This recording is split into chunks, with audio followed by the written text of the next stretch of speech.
Today we talk about how can you select font size on your Bluesky app. We're going to figure out the solution or know how you can do that on your app. So you just follow these ways and it's going to work with you. All you have to do, so you just go here, you go above this sign, click on it here. When you just click on it, it's going to show for you a list like this here. Then all you have to do next, so then you just click here on settings here, just click on it. Then you come to next step here, it's going to show for you like this here.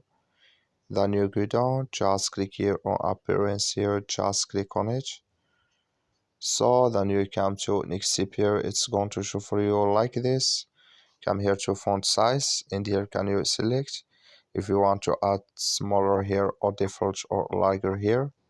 Here can you select. So that's all you have to do. I wish you a great thank you for watching. Don't forget to support us by liking, subscribe.